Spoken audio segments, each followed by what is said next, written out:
Welcome to another Fantasy Goodfellas video where we talk about the top 15 tight end rankings for week 15. You ready? Those Fantasy Goodfellas. Boom, boom, boom. Rolling on the field.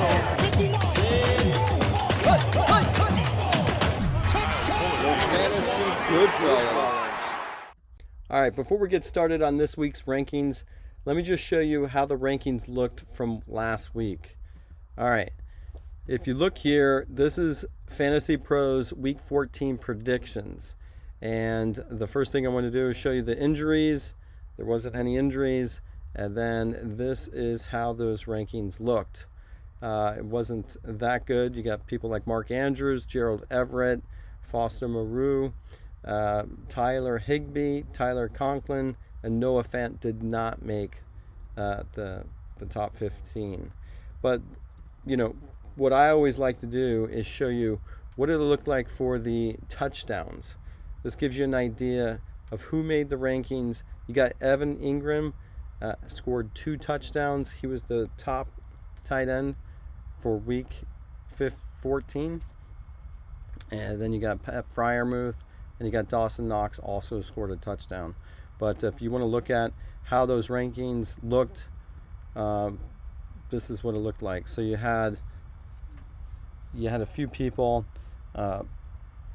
This is what it looks like and what rank they came in. You had some of those rankings, they didn't even make the top 50.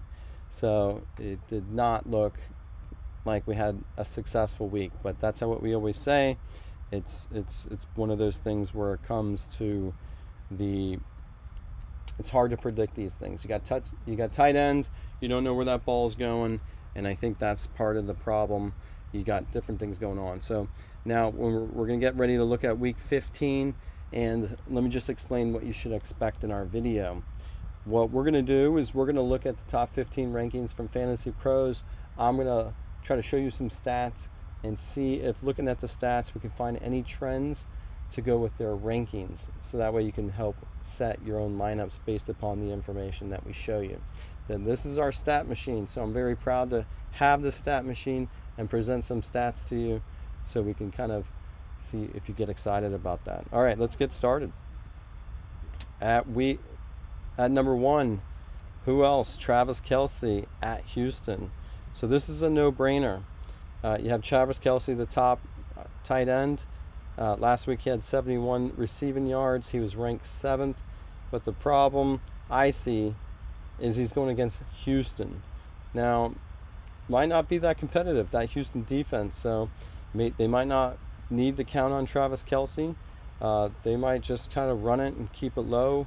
They might get up early quick. So you don't know how that ball might play out. But to be number 1 this week, even though he's going against Houston, it kind of scares me. So at number 2, Mark Andrews at Cleveland. Now, Mark Andrews did not make the list last week. He does get Lamar Jackson back, supposedly. And last week he had 17 receiving yards. And I think, to me, it just seems that a lot of these rankings, all they do is they just put the same people in and out every week. They just put the same people. That scares me. At number 3, Dallas Goedert at Chicago. And let's see, sometimes when I look at these stats, I haven't seen what they've done in a while. So I use these stats to kind of remind myself of how they did. So I don't see a lot going on for Dallas Goedert. So he wasn't in the lineups. To see him be predicted to go 3rd, I think that's a stretch. At 4, TJ Hawkinson, home versus Indianapolis. Now, that Minnesota offense is on fire. I think he had 425 passing yards. You can see it right there. Kirk Cousins had 425 passing yards. The ball went to Thielen for a touchdown and Osborne, and Hawkinson had 77 receiving yards. My problem with Hawkinson, he needs to score. He's not scoring all season. Very sporadic. He had 3 touchdowns all season. So he can run, but he's not getting in the end zone. And that's what we want to see when it comes to tight ends. At number 5, David Njoku, home versus Baltimore. Now, David had an excellent week 14. He had 59 receiving yards and 1 receiving touchdown. That put him in at rank 3rd overall for tight ends. And, he's even sharing some time. Bryant had a touchdown, but Watson's heating up. My question is, if you look at David over the whole season, you'll see that he's kind of all over the place. He's just not consistent, and he had a good week 14. I don't expect him to have a good week 15, so I think this is a little high for David here. At number 6, you have Dalton Schultz at Jacksonville. Schultz had 87 receiving yards. That put him to rank 6, and that offense is just on fire. That Dallas offense is on fire. That was his best game in receiving yards all season. And if you look at his touchdowns, again, here's another tight end not scoring. You'd expect that. You hope he can score. At number 7, you have George Kittle at Seattle. Again, maybe Brock Purdy's doing well. The ball just isn't going Kittle's way. 28 receiving yards is not going to cut it for a top tight end. They need to do something with that. So he just missed the top 15 ranking last week. I think Kittle's going to do well. Just not sure if he's going to do that well. So I expect him to make the top 15. Not sure. Seattle can ball out. I think it's a little high for Kittle here. At number 8, Darren Waller, home versus New England. He's finally coming back. So again, anytime you see those receivers come back and you see him in those top rankings, it's a little much for him. So he hasn't played in a long time. He's got the talent, just ain't doing well. I think that's a little high for that ranking, especially for a player who hasn't played in a while. At number 9, Pat Freiermuth at Carolina. Here's a player that was ranked 5th, 33 receiving yards, 1 receiving touchdown. If you want to see how that's trending, I think it's kind of every other week. He's doing well in the receiving yards, so I think he could get a nice more receiving yards, but he scored, and that's the main thing that you want to see with a tight end. At number 10, Cole Kmet, home versus Philadelphia. If you look at Kmet's overall season, I think that's this is the outlook going on here. That Cole Kmet hasn't scored in the last few weeks. Let's see. I think it's fair. He is a good tight end. Will he get into the end zone? That's always my concern when it comes to these tight ends. At number 11, Evan Ingram, home versus Dallas. Now, Ingram was the number 1 tight end in week 14. Look at this, 15 targets. He had 162 receiving yards, 2 receiving touchdowns. Now, I think he's going to make the top 15, but I think this is a little low for him, especially if they're warming up and that offense is clicking.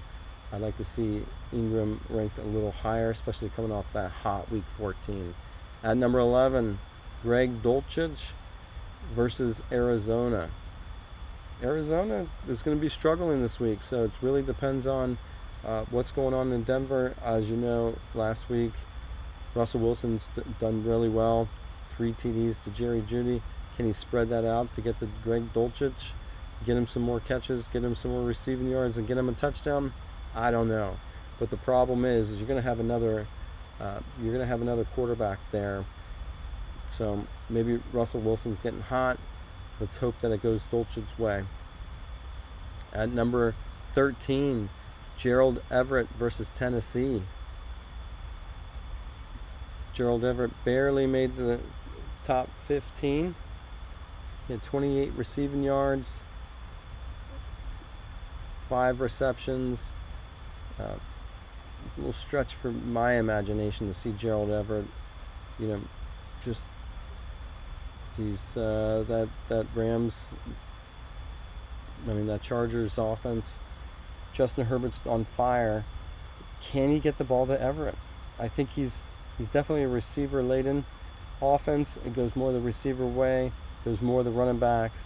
To see any tight end do well is definitely a stretch. And if you look at Gerald Everett all season, you know, there's only 3 times he was in that top 10. I just don't think that ball is going to go his way.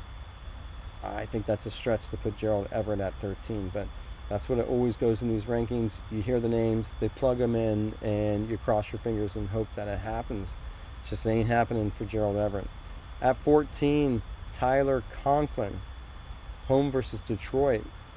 Now, Mike White was doing very well. Look at this.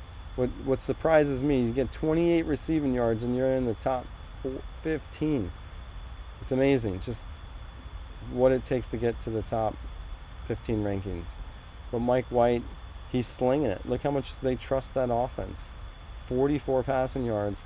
And, you know, I just think if you keep throwing the ball 5 times to Tyler Conklin, you're going to get it. But that's a pass-heavy offense, so I like Conklin here at 14. I think he should do all right. At number 15, Juwan Johnson, home versus Atlanta. Now, this guy has the talent to do it, but what goes on with that offense is anybody's guess. It's just you can get hot, the ball can go somebody's way, but you know, Juwan Johnson, I think he can make he's got the talent.